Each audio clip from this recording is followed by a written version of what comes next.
Well, we've had 4 clear accounts from both sides. I've noticed occasionally people nodding, shaking their heads. Each of the speakers will have a chance, 3 minutes at the end, to make the final points they want. But this is now your time, the next 45 minutes. I've got questions, written questions from 6 of you. Apart from those 6 people, are there a lot of you who also want to ask questions? I'd like to see how many hands. Yeah, oh my goodness. Well, I'm going to have to ask you to be very brief in your answers and effective and efficient.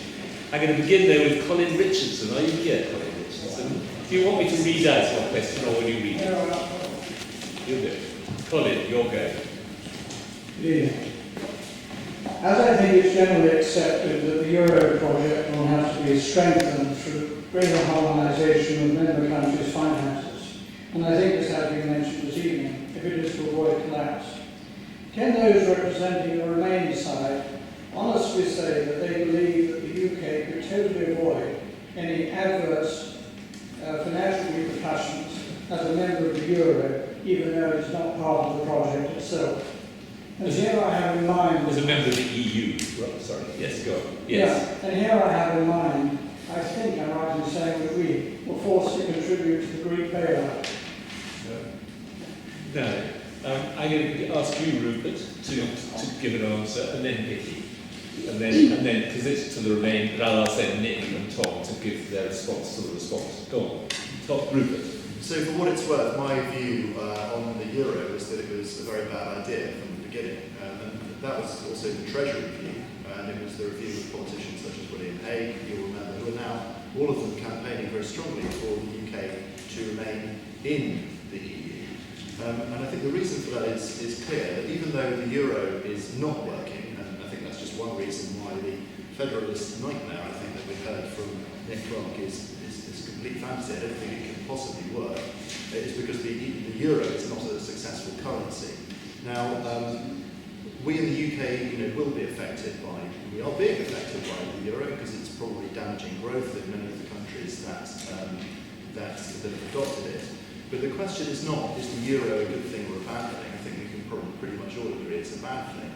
The question is, are we better off, given what's happening with the Euro, to remain in the EU, with the influence that affords us, and it really does afford us a lot of influence, or we go outside, and then actually, I think we're then in a situation where we've got a major trading bloc, which is right on our doorstep, which could actually become, if not exactly hostile, then certainly not exactly friendly to us in the way in which it treats us. So I think it's pretty clear where the balance of risks lie. I mean, the balance of risks very clearly favours us staying in the EU, but out of the Euro, and that's of course guaranteed.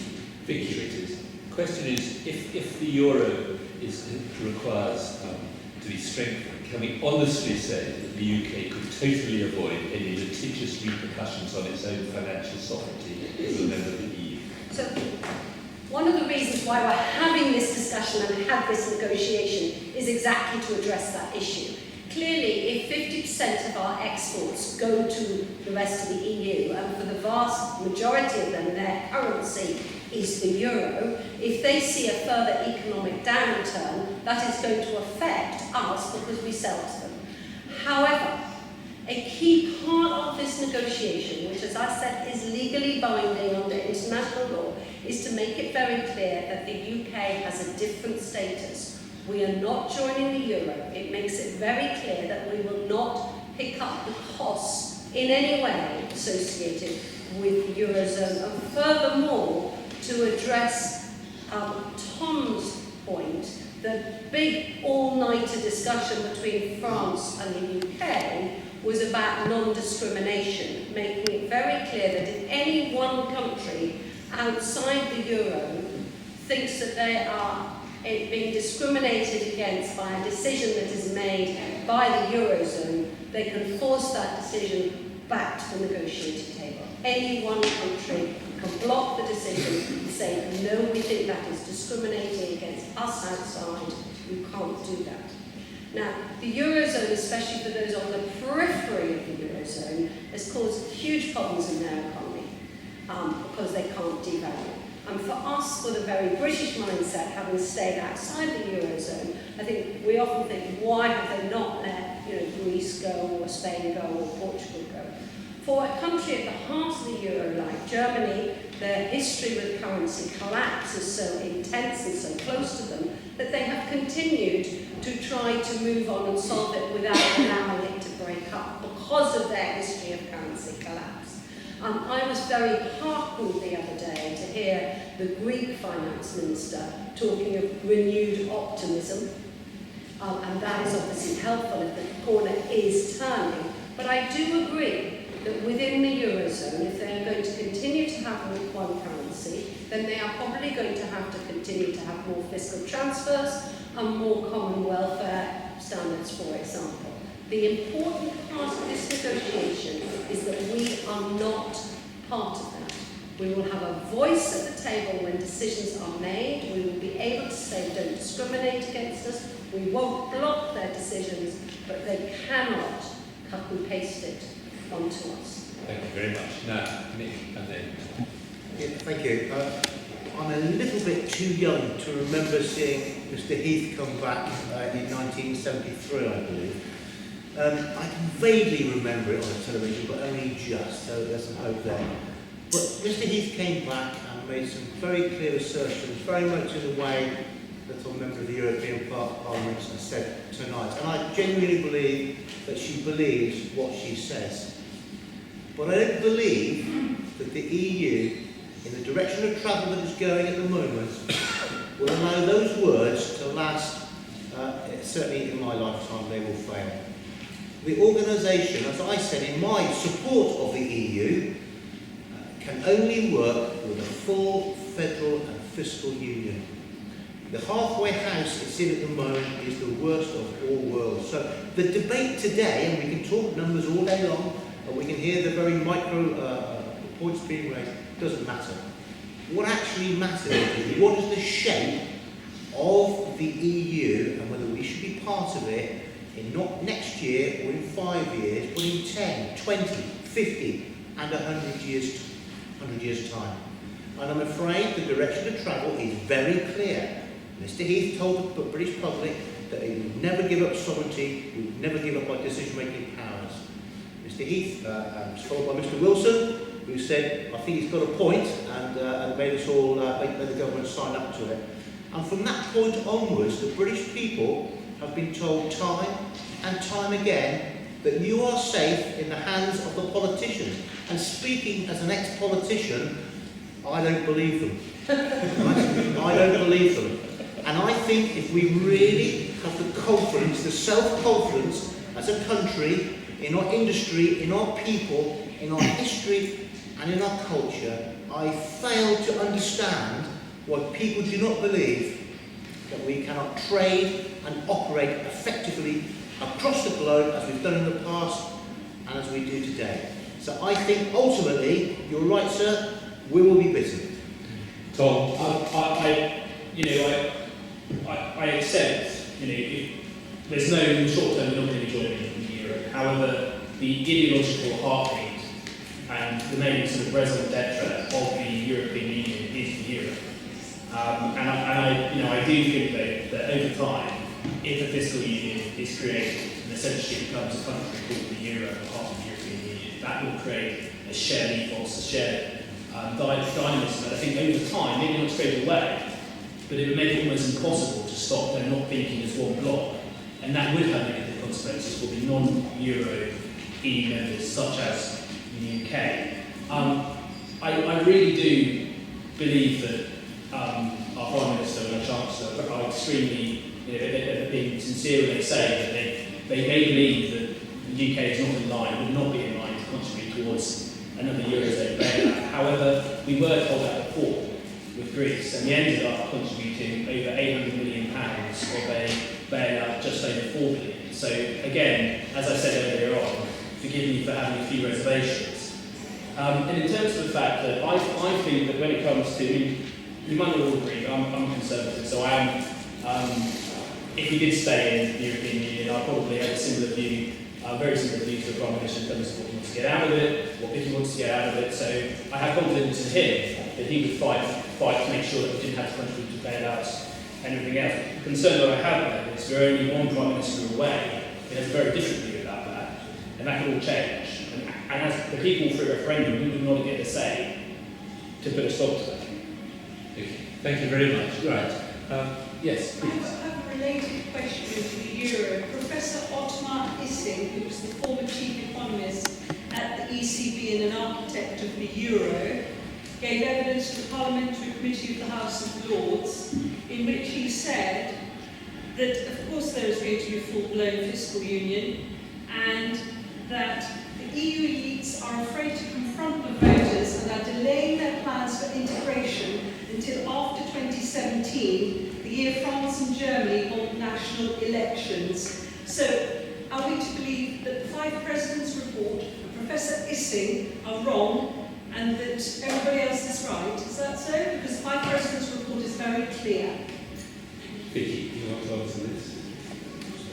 It's also very clear, and it's worth reading the legal opinion that was given to that House of Commons Select Committee, if you doubt it, on the negotiations we went through, which is legally binding, which makes it very clear that the UK is on a different basis to other countries. We will not be joining the euro.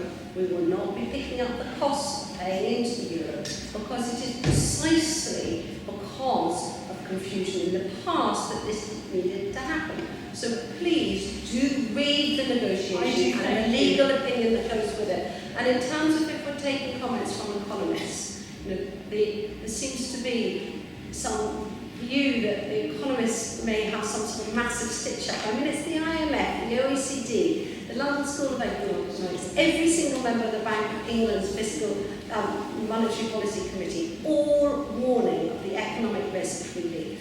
Okay. All I'm going to... You've had your go. Nick, do you just want to say something? No, I just would like to say that these are exactly the same arguments that were put up when we were being encouraged to join the euro. And thank goodness that we didn't do that, because these organisations have vested interests, and quite often they have a vested interest for the status quo.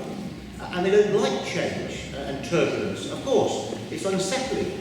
But when you're part of a club that was set up for one reason, and you suddenly find after 40 years it's for this reason, it is perfectly right and reasonable to question the motivation behind that club. And it's not a common market anymore. It is absolutely a political experiment. And that experiment has extended beyond the jurisdiction that the people of this country and the countries of Europe have given it. And I'll tell you something else. I am the ever optimist. I genuinely believe whatever happens in our referendum debate and in our vote, that the EU is on a path of self-destruction, because I think it has left the people of Europe behind in such a willful way, failing to raise these issues so that we can debate them as we are tonight, that the people of Europe, across the whole of Europe, not just the EU countries. Okay, let's now change a bit. I'm going to Rosemary Watson, I can see, sitting in the middle. Rosemary, you've asked 2 questions. I'm going to leave you to decide what. You can only ask 1 question. You can choose what question to ask. Hello. I think none of the 4 of you are actually talking to this audience. We're mainly members of faith groups. And what we really want to determine is what is the common good, not our own necessarily vested interests. What is good for British people? What is good for poor British people? What is good for Europeans? What is good for Europeans who are seeking work, who may be unemployed? What is good for refugees who are fleeing to Europe? Is there a way of determining the common good, which will, and what will serve that common good best, being in or being out? What will serve the common good best, Tom? Well, see, I absolutely, I love Europe. Europe is very different from the European Union, from the political structure of the European Union. But actually, one of the things I personally love most about Europe is its patchwork of inequality. It's that cultural diversity that comes through its national democracies. And I think that the model of a nation state has its flaws, and I realise that we're moving towards a much more interconnected global world. However, I do believe in the enduring relevance of the nation state, and I think that whatever the flaws of our own national democracy, it's the best thing we've got. So I think democracy is in the interest of people across Europe.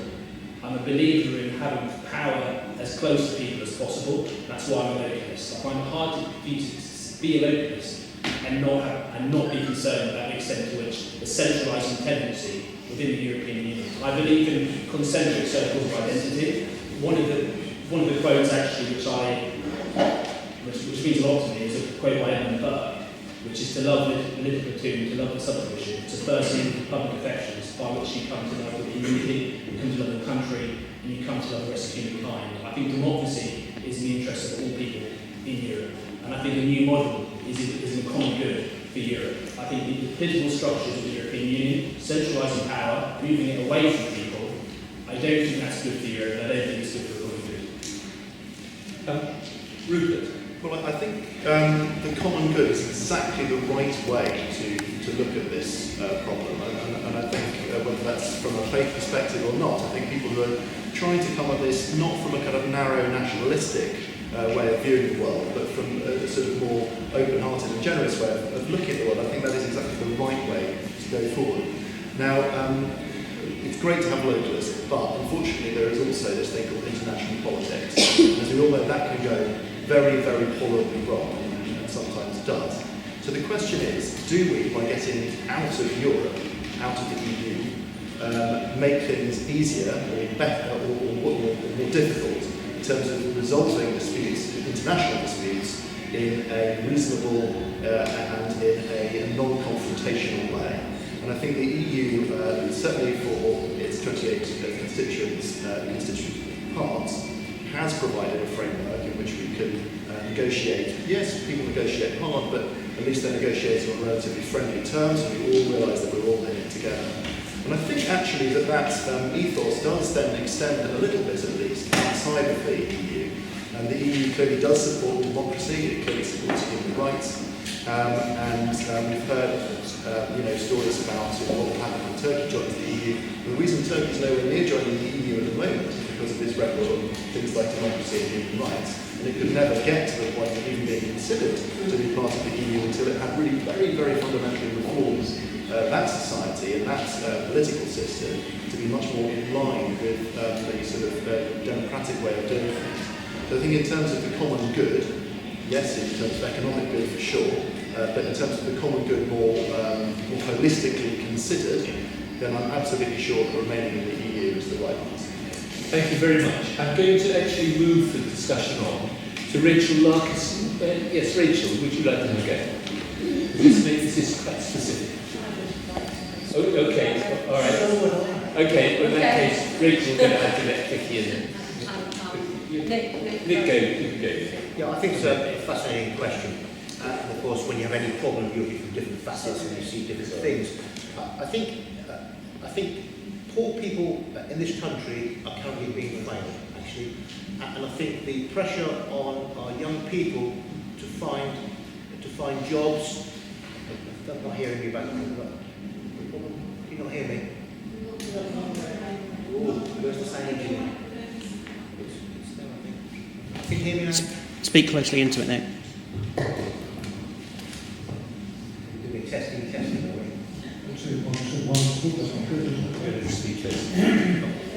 I'll hold it nearer to you. So the young people in this country are suffering, they're struggling to find jobs, and when they do find them, quite often they're not full-time jobs and the wage levels are low. And that also applies to the elderly and to some people who are coming to the middle of their careers who want to step down. It's not as easy as it could be. So I think there is a problem, and that is a problem because we're getting highly skilled migrants from the EU coming here unrestricted. So I think for the UK, it is better for us to leave for the common good. I think for Europe, it is better for us to stay in the EU because we provide a beacon of hope and light, along with France and Germany to a certain extent, for people who want to aspire to much greater things. But I think the problem is, what you're then forgetting, is you're forgetting the rest of the world, the other 173 countries out there, who also need our help and our support. I talked to somebody who used to have a company in the UK and in Sri Lanka, and it was a devil's own job to get my Sri Lankan colleagues to come to the UK for training, because quotas were being hit because people were coming from the EU. And I think that is fundamentally unfair. And I think we also have a problem that with the refugees, if we're able to manage our migration so that the indigenous population are not being spooked, frightened or concerned by large numbers, and Cambridge is fine, but you go to Wisbech and Peterborough, where I spend a lot of time, people are getting very fearful. It's an unrealistic fear, I have to say, but fearful all the same. But if you can control migration, then of course you can be much more sympathetic to helping refugees who are genuine refugees. The real problem at the moment is defining what a refugee is versus an economic migrant, and there's a whole rough process around that. Speak. So on the refugee situation, I spent a lot of time listening to what people in other countries have been saying about this as well as ourselves, and it has put huge pressure on those countries labouring the crisis situation, especially the 11 million displaced people from Syria. I don't believe we make those situations any better by walking away from tables where people are trying to work out what to do. Okay? I do think that when Mrs. Merkel said, come everybody in, it had an unintended consequence on increasing people trafficking, and that the reaction now to say, how do we try and stabilise the region and put more help and hope into the refugee camps, because if you had been living in a refugee camp for 2 years and you hadn't had a job, you thought your kids weren't going to be educated, and a rumour's gone around the camp there'll be no food or water come the winter, no wonder people started to leave those camps. So the UK is now the largest donor after America, and we've now been working with other European countries to put much more support into those areas. We talk a lot about the money we pay into Europe. We never talk about the fact that a large amount of that money is going into international aid and development, and that part of the reasons that the UK influences Europe is saying we need to help more in our neighbouring regions and other parts of the world too. I do think, as I said, that if the UK leaves, we could have a sort of unravelling of the whole sweater, like pulling a loose thread, and create much more political instability across Europe, and I don't believe that is in anybody's interest, especially the most vulnerable. Just a quick plug for Papworth Trust. They've done an extremely interesting brochure of Q&A for vulnerable people, which I shared this week, and I thought it was really worth looking at that. Not saying which way people should vote, but things like looking at disability rights. I've just been working on a package about making sure that disabled people can have the same access to information in the online world as they get in the offline world, and trying to make sure that we have equality for people with different disabilities and vulnerabilities as well in a modern world.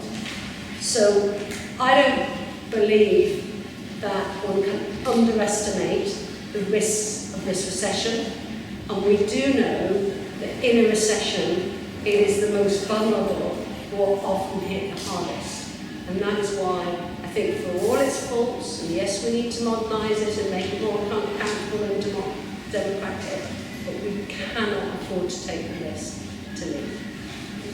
Thank you very much. It will turn against it, and I think it will fail anyway. So I'm suggesting the best we get out on some good terms now, engage with the rest of the world. Prosperity. But if we believe that climate change is the greatest threat to human survival, and it is our responsibility under God to act accordingly, and we therefore favour policies of simpler lifestyle, zero growth, less air travel to European and other destinations, and so on, which way should we vote in the referendum?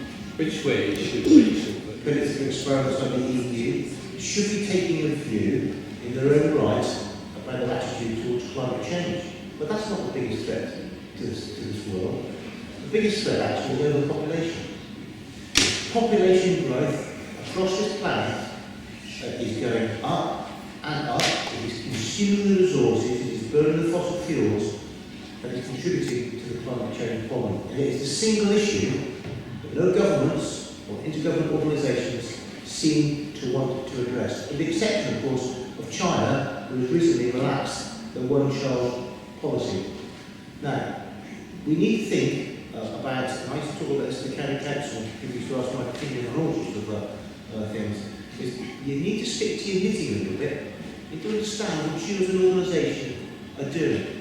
So when I found that we weren't going to be able to look after quite as many little old ladies who needed our help, because we were hamstringing ourselves with climate change bureaucracy, I'm afraid I'm not rid of that climate change bureaucracy. Because my responsibility as the leader of that county council is to look after little old ladies in my charge. Right? And I think the EU is do exactly the same. I really like this whole thing with me. Thank you. I didn't ask, I wasn't correcting you asked. There's an ideal little old lady somewhere. Okay, Rupert. No, that's Rupert. I feel obliged to respond to a little bit of that. Should you speak nearer your mic? Yeah, sorry, can people hear me? I can Move your mic closer. We can speak louder if necessary. I think there's some pop concert going on there. Yeah. Climate change is a threat, and it's a threat particularly to people who are living in the third world. Those are the people who are the most strongly affected by climate change. It will, of course, affect us in the UK as well. On this business about population and so on, I think this is where your lack of appreciation for data may let you down a little. It turns out it's actually much more important for people to learn to live within their means, environmentally speaking, than it is to control population growth. And if you don't believe me, you can go and look at the facts on that. It's really very true. Also, absolutely too many people. You've got latency. Okay. That is nonsense, and if you look at the data, you will find that it is complete nonsense. But I think we're a little bit off topic here. Now, in terms of what's the common good, and I think that the question was framed very much in terms of the common good again. Thinking about this since the last question, I think actually it depends an awful lot on what your view is of the UK. If you think that the UK is a force for good in the world, or at least can be a force for good in the world, then I think it's much better that you stay within the EU. Because what this vote is really about is removing British influence from Europe. That is what Brexit means. That means we're no longer around the table. It means we're no longer part of those negotiations that will take place. And it means that our influence is diminished. Now, if you think that the UK is basically a pretty wicked place, then maybe it does make sense to remove British influence from Europe. But I'm firmly of the view that the UK is a good country, that we are fundamentally not perfect, but at least fairly decent human beings on the whole. And I think that it's important to maintain British influence in Europe. And that's clearly the case for climate change, and it's clearly the case for a whole raft of other issues as well. So I think that's what this debate is really about. It's about whether or not you remove British influence from Europe. And I think if you really think that the UK is so wicked, so depressed, that we need to get rid of our influence on Europe, fine, vote for exit, but otherwise, please don't. Tom? That wasn't right, that was just an accident. I think climate change is a key challenge for the world. I think it's a global challenge, and I think it requires global action, and it requires cooperation between every country and every continent in the world. I don't know what that's got to do with political union or the European Union. I don't understand why the need for intergovernmental cooperation and global collaboration means we have to be stuck to a political union, committed towards a closer union and a country called Europe. So though I absolutely sympathise, and for me it's as a young person, as a young person, we all care, hopefully we can care about climate change, but I think global action is needed, and I think that there are various global institutions who I think are best placed to work with that. Yes, but I would actually, if I was making cheeky points about Ryanair, well, of course, I just got an email. I mean, Ryanair, right at the heart of air travel to Europe, and of course, I was emailed by my chief executive yesterday saying I should vote for May. So I guess if one was not necessarily pro Ryanair, which is at the heart of air travel in Europe, they might want to vote Brexit. But that's just a cheeky point. So climate change, you're absolutely right, huge threat, and it's a threat that we cannot deal with alone, and therefore we have to work with other countries. And when I talked to people who went into the Paris negotiations, they said that the UK working to influence Europe and then using that as a block to work with getting agreement from China and the US. It's all about making sure that you can work with others. In terms of how do we address that as individuals, well, clearly with the world's growing population, we need to be less pollutive. So it's not just about saying we could go back and take less flights. It's also how do we harness good science. So there's some fantastic work happening at Cranfield University, leading the international collaboration through the EU on cleaner, greener aircraft. You'll be glad to hear. So actually can reduce the emissions. Amazing work happening here on crop science. How are we going to grow crops as the climate does change? A lot of people say Britain has no influence on things that happen in Europe. And, at the moment in Europe, we're looking at a package on circular economy, how we recycle more. And that's a lead negotiator there is one of my West Country MEP colleagues. We're looking at the emissions trading scheme, completely redoing that, and that's being led through Europe by a Scottish colleague.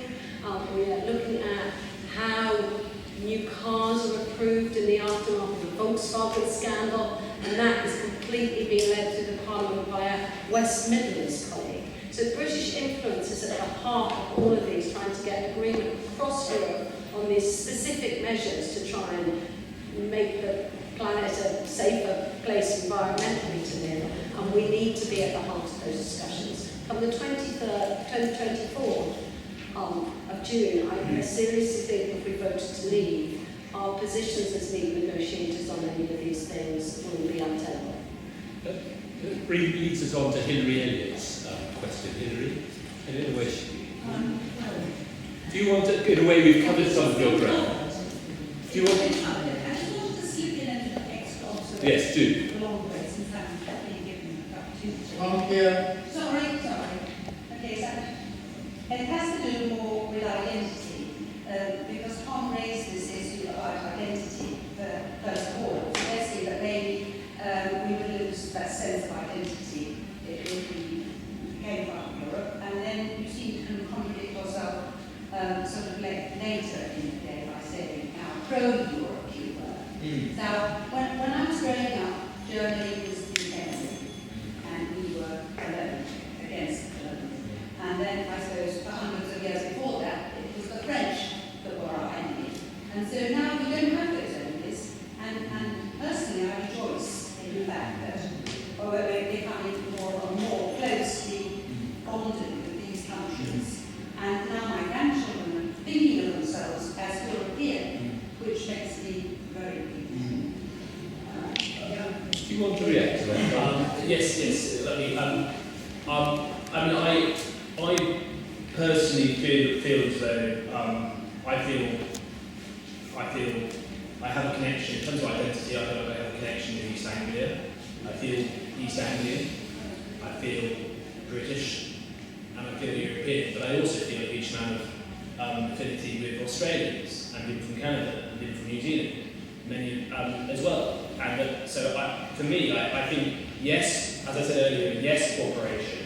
But I don't understand how any of this means that we need to be in a political union committed towards ever closer union.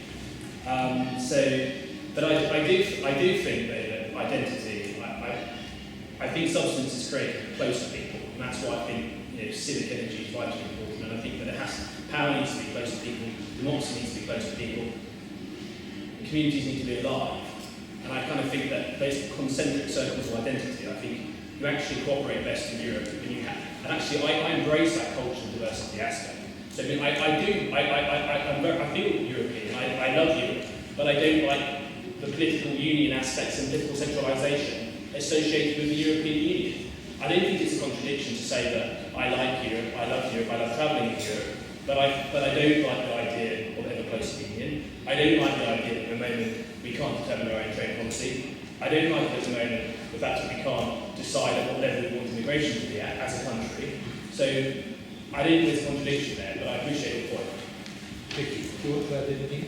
I don't see this as a choice between being British or being European. I don't see this as giving up being British, being English, being Cambridge-based. I see this as an opportunity for us to work with neighbours as well as other organisations in other parts of the world. If you look at what the leaders of other Commonwealth countries are saying, they're saying, please stay. If you look at what our NATO partners are saying, they're saying, please stay. They don't think this is giving up being British to be European. And as for this ever closer union, I say it again and again, if I believe that we were being sucked into a European superstate, I wouldn't be voting to remain. But I believe that we have a legally binding agreement that says we're out of ever closer union. And I have seen with my own eyes and my experience what it means to have an opt-out. And it works. Yeah, thank you. I spent some time in Germany. I lived there. My wife is first generation born of parents from Serbia and Montenegro, coincidentally. The EU, I don't believe, has made a very significant contribution to European peace at all.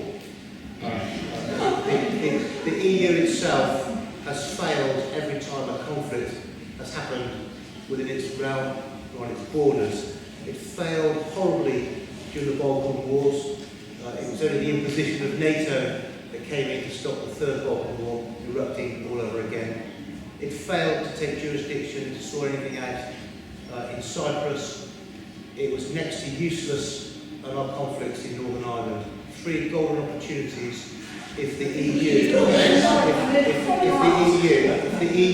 was an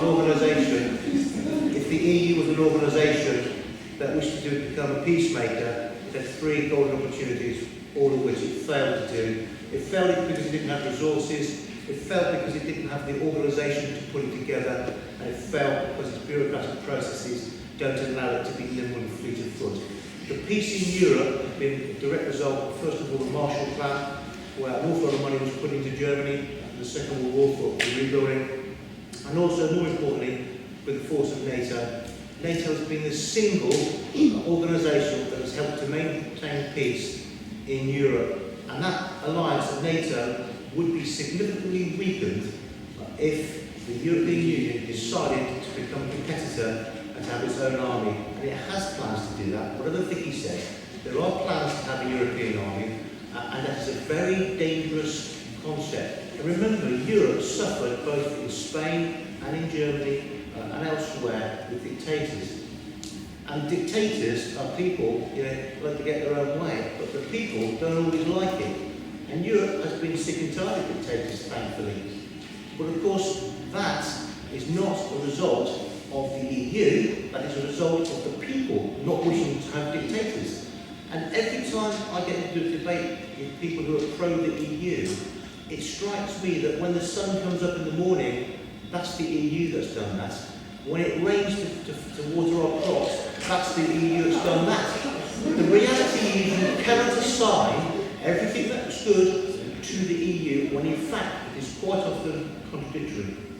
Rupert, you can have the last word on Well, this. thank you. I didn't want to make the mistake of thinking the EU was literally God. Can you hear me now? Yes. Okay. So, Nick, you actually unwittingly made a very powerful and important argument for us to stay in the EU. I do it occasionally. Yes. So the reason is this: we are a vitally important member of NATO. We are a distant second, of course, to the United States, but we are a very important, vitally important member of NATO. And this is, of course, one very strong geopolitical reason why successive US administrations have been very, very insistent about the UK staying in the EU, because they need a strong NATO ally, along to some extent with the French. They need a strong NATO ally within the EU. It's actually very important for continuing to build these global political alliances that have largely kept peace in Europe. So I think in those terms, you're making a very strong argument why the UK in particular needs to remain within the EU. Thank you very much. Now, we've got time for just one more. Hillary, no, we've done that. Catherine Smart, do you want to raise an issue? Right at the back. Going back to the economy,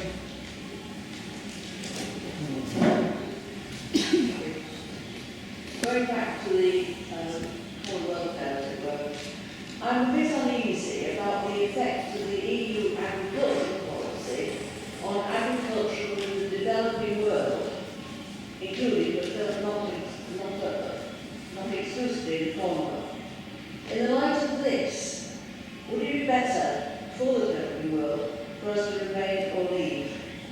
It would be better for us to remain or leave in terms of the Better for them. for them. As well as better for them. Better for them. Yes, better for the them. Commonwealth, the Commonwealth leave. But I don't think it's in anybody's interest if we end up having a significantly negative impact on food production also happening as happening in the UK. So at the moment in the UK, the vast amount of our agricultural exports are to continental Europe. I remember back when I was studying economics in the 1980s here, writing an essay saying we must get rid of the common agricultural policy. And the truth is that the power of the lobbying power of the farming community in many parts of the continent means that you will not get rid of the whole of the subsidies for farmers. And I look at the power in France of the farming community, let alone Poland and other countries. So from our farmers' point of view, they're very concerned if we pull out and if they don't have subsidies but their neighbours across the channel do, what does that then do to their economic model?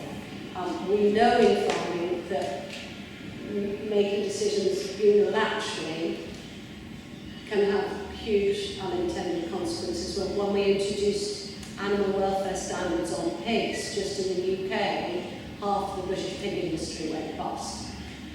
So we need to work with larger blocks. So for me, the key thing has been trying to reduce the whole size of the common agricultural policy altogether. So every time we have the 7-year review, we take money down from the common agricultural policy and we push more of it into things like science and research, which is good.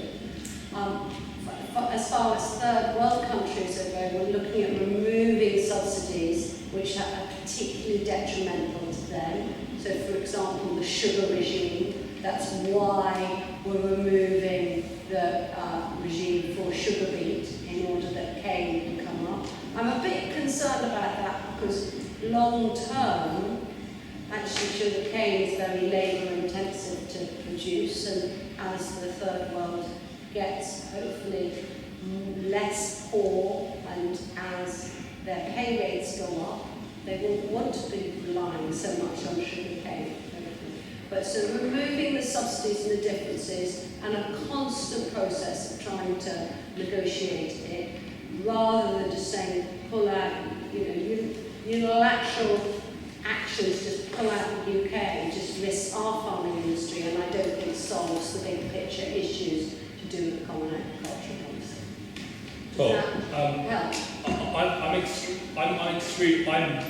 I'm also concerned at the impact that the common agricultural policy has on some of the poorest farmers in Africa, and it certainly does have a negative impact on the poorest farmers in Africa.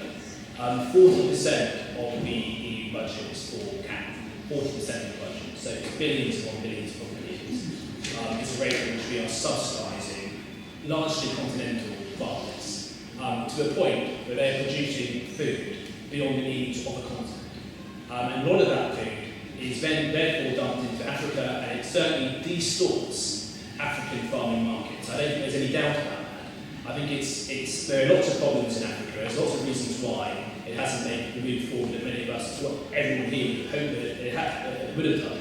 And the fact that it still imports 80% of its food. Africa as a continent imports 80% of its food. There are tens and tens of thousands of uncultivated arable land in Africa. I think it's not a deliberate ploy by the European Union, but I do think that the CAP is having a negative impact on farmers in Africa. It's making it very difficult for them to make a transition to agricultural processing and to develop their economies. So that does concern me. the way in which the Common Agricultural Policy has a negative impact on farmers in Africa. And actually, a lot of people in the UK at the moment point to the dumping of Chinese steel, how that can distort and have a negative impact on the steel industries in the UK. I think it's exactly the same fact that by subsidising continental farmers to a point that they overproduce, I mean that does lead to subsidised products going into the African market. It undercuts African farmers. So that is the impact of the EU's cap on some of the most vulnerable people in the world, and it's a negative impact, and I think it's driving poverty in Africa.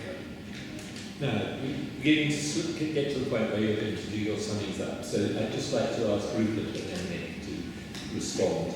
So On this point. On this point. Yes, so very briefly, the key question here is it better for us to remain or leave? The key question is not, is the Common Agricultural Policy a good policy? Now, I imagine all of us would say that the Common Agricultural Policy has some bad consequences for some parts of the developing world. I think much less bad than it used to, if I understand it. The question is, what do you think the effect of British influence will be? Do you think we will be an influence for the worst case? Do you think we'll be advocating higher subsidies and dumping of agricultural products on the developing world? Or do you think that we'll be amongst those countries that will be arguing that EU funds should be diverted towards investment, scientific infrastructure, and so on and so forth? I mean, our record is very much that we are amongst those EU countries that argue that the funds should go on things which are beneficial to us, but also beneficial to the world, and is very much against the idea that we are a protectionist bloc and we want to keep the developing world out. So I think that the answer to the question is, if you believe that Britain is a good influence in Europe, then we should vote to remain. Nick, you can have the last word on this. Okay, well, it is clear that the EU is a protectionist organisation, and I don't think too many people would argue with that. And that doesn't help the people that are not part of the EU. There's a very specific point at the moment that the EU is blocking, and that's GM food. The UK is pro-GM food, by and large. The EU is by and large against it. And GM food has massive consequences, positive consequences, for the third world. If we can produce food that is drought resistant, pest resistant, we can help them grow their foods and reduce the amount of pesticides that are being required to be used. All a very simple change. We have the scientists engaged in that already, and yet we're being prohibited by the EU regulations to get actively involved. And I think that is just a complete nonsense. Okay. Now, I'm afraid, sorry to everyone else who wanted to ask questions, but we have run out of time. And I think we owe it to our panelists to have 3 minutes each just to leave with us whatever thoughts they wish to leave with us. And I think the only fair way of doing that is to go back again, exactly as I did with the introductions, from... Actually, why don't I do the other end? Tom, would you like to have your 3 minutes? We'll go back this way. I would encourage, I mean, the reason why I think one of the questions we have to ask ourselves is who does the EU, who does it currently work for? Does it work for the 40-50% unemployed youths in Spain and Greece? Does it work for African farmers who are looking to develop their economies? It doesn't work for those people. Who does it work for? It works for some of the richest bankers in Europe. It works for the bankers who often make a seamless transition from working at, say, Goldman Sachs to then working at the IMF to recommending that continued EU membership is so pivotal. It works for the large businesses who can afford to pay lobbyists vast salaries to lobby officials in Brussels. It works for the 10,000 officials in Brussels who are paid more than the Prime Minister. Does it work for some of the poorest and wealthiest people in Europe? I don't think it does. And I think but in terms of trade, there's every reason to believe we can have 2 years plus a leave, we can come together and have a tariff-free arrangement with Europe. Yes, there's lots of jobs depending on trade. I think we need to diversify. I think in a decade's time, 90% of global demand will be outside Europe. We have to ask ourselves the question that Australia has tariff-free trade with America, Japan, China. The EU does not have tariff-free trade agreement with any top 10 world economy. I think there are economic benefits to leaving. I think there are economic benefits to us forming those sorts of partnerships with the fastest growing economies in the world. But my main point is democracy. My main point is the European Union is an ever centralising beast. I want to have power as close to people as possible. I want us to be able to decide. This isn't about workers' rights good, workers' rights bad. It's about trusting the British people to decide what they want them to be.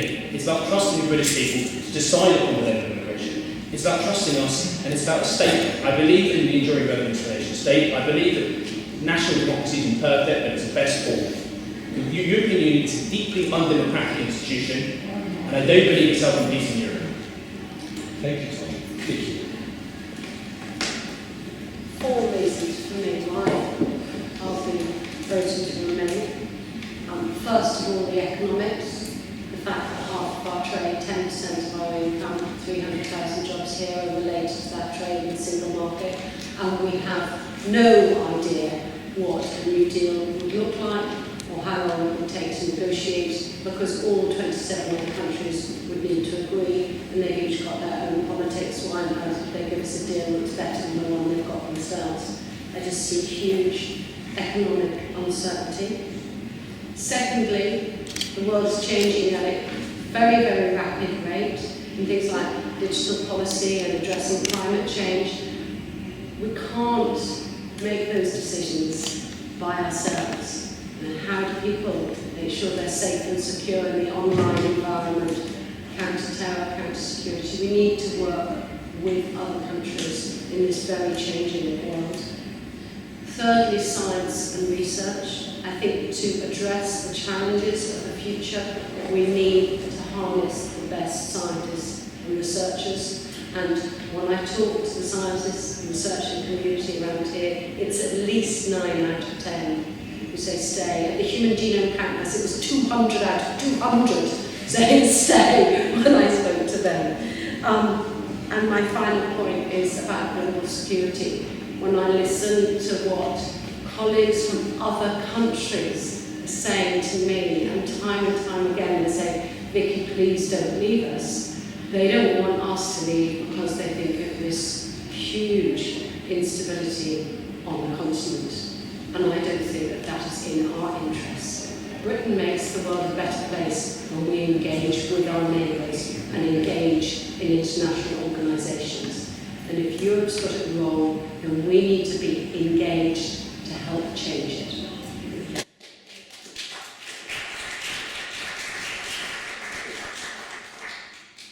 Yeah, thank you. I think just about all the points that both sides have made tonight, I agree with one exception. I don't understand why all these great ideas cannot be done from outside the EU as well as from within it. We are blindsided by being told that we can only trade effectively if we are within the EU. And yet there are 155 other countries outside the EU who very successfully trade with the EU. In terms of security, the last time I went to the United States, they have a very effective security arrangement, and as Vicky quite rightly points out, within Europe they have an effective security arrangement. But the Americans knew exactly who I was, with my fingerprints and all the rest of it, before I took off as well. So you don't have to be within the EU to be safe and secure. And the US does it very well, and we can do it very well here as well. But Tom raises the fundamental point about democracy. Democracy is something that's been hard fought for, has been won in some parts of the world but not in others. And we surrender it at our peril. And there is nothing democratic about the EU. There is nothing democratic about the EU. The regulation and the law... You must let him speak. I always enjoy speaking in Cambridge, I have to say.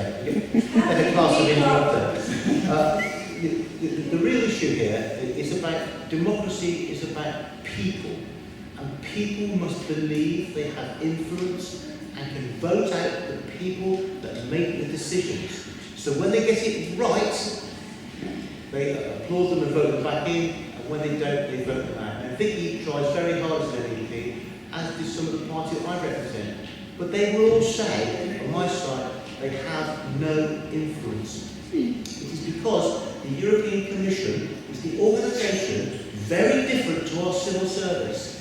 The European Commission writes the rules, writes the laws, and they're rubber stamped by the Parliament. And that really is not effective, really not effective. So it's about democracy and bringing democracy back to the people. So we have a control and an influence on the way that we want our country to be run. We talked about security. We also talk about trade. I am astonished why anybody would think that we're only able to be successful if we're part of the EU. The world has moved on from an organisation contrived and conceived in the early 50s for a specific reason. It is not fleet of foot, it is wholly bureaucratic.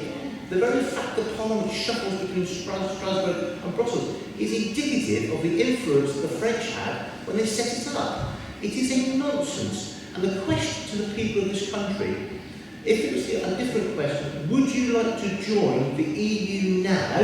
If we weren't part of it, I suggest overwhelmingly we would vote no. And what is going on at the moment, unfortunately, is as we talk about Project Fear, as we have all sorts of things raised, but if we leave the EU, it will stop happening. You know, people will tend towards the medium, to the safe topic. But that's not what this country's about. This country has a history of brave, of being adventurous, of taking the difficult choices which have benefited not just us, but the whole world. And we have a chance to do it again, so I ask you all to vote no. Rupert, you can have the last word. Well, on democracy, the EU is an alliance of 28 democracies. We're all democratic nations. That's part of the criteria for becoming part of the EU. I'm not surprised that Nick wants to ask a different question than the one that's actually being asked. Because if you ask the question that's actually being asked, should we remain or should we leave, it is very clear that if you believe that Britain is a force for the good in the world, then we should remain, because our influence is much greater if we stay in the EU. We have a very good deal with the EU at the moment. We are out of the euro in perpetuity, we're out of Schengen, but we are within the single, we are within the free trade area. We have full access for goods and services and free movement of people. We have huge influence in Europe, and right at the beginning I gave you a very concrete example where British influence has been good for the whole EU, it's been good for Britain because it's supporting science and innovation, probably also, I would add, good for the rest of the world as well. So if you believe that Britain is a force for the good in the world and you think that we should be maximising our influence, then we need to remain in the EU. I will say one more thing, which I think I can say in this context of a largely faith-based gathering, is that if you do believe that Britain should remain in the EU, please go and be evangelical about it. Tell people that it's a good thing. Tell people that we should remain, and try and get all your friends, all your family on board to go and vote the Monarch's way on 23rd.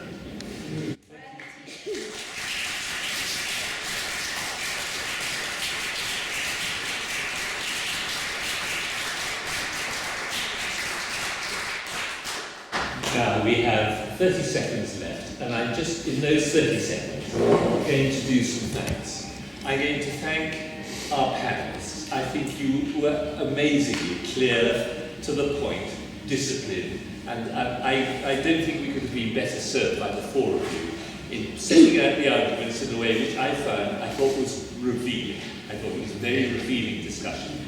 We're indebted to you. So I'd like a round of applause for our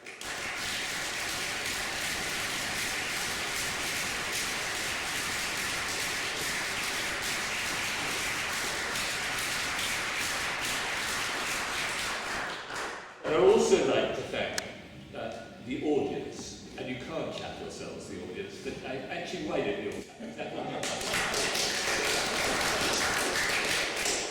But above all, I want to thank the man getting up, looking embarrassed at the end.